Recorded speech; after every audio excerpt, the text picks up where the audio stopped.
এবং আপনারা হিজাব পরলে কিন্তু সুন্দর লাগবে। দেখতে অনেকটা পাগলের মতন, গায়ে চাদর, পরনে লুঙ্গি আর মুখে কালি মেখে এভাবে ছোট শিশু থেকে শুরু করে বয়স্ক মহিলাদেরকে উত্ত্যক্ত করে মোবাইলে ভিডিও ধারণ করত তিনি। সেই ভিডিও আবার তার ফেসবুক পেজে আপলোড করত। সম্প্রতি তার এমন কর্মকাণ্ড সোশ্যাল মিডিয়ায় ভাইরাল হলে সমালোচনার ঝড় বইতে থাকে। অবশেষে আজ বিকাল 4টার দিকে সাভারের আমিনবাজার এলাকা থেকে তাকে আটক করে সাভার মডেল থানা পুলিশ। অশালীন অঙ্গভঙ্গির ওই ব্যক্তির নাম খালিদ মাহমুদ খান। পুলিশ জানায় আটককৃত যুবক নারীদের প্রতি অশালীন অঙ্গভঙ্গির মাধ্যমে উত্ত্যক্ত করা সহ পাগলের বেশ ধরে বিভিন্ন মেয়েদের হিজাব ছাড়া বের না হওয়ার জন্য অশালীন মন্তব্য করে, সেগুলো আবার ভিডিও করে টিকটক সহ সামাজিক যোগাযোগ মাধ্যমে আপলোড করেন।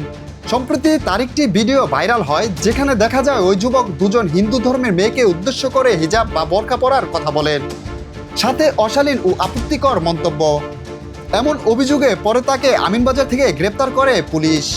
নারীদের প্রতি যে সহিংসতা একটা পরিবেশ তৈরি চলছে, বিভিন্ন জায়গায় ছোট শিশু সহ বিভিন্ন বয়সীদের ধর্ষণের যে নিউজগুলো আসছে, তো এই ব্যাপারে আমাদের ঢাকা জেলা পুলিশ অত্যন্ত তৎপর। আমরা হৃদয় খান নামক একজনকে গ্রেপ্তার করেছি আমিনবাজারের হিজলা মধ্যপাড়া থেকে।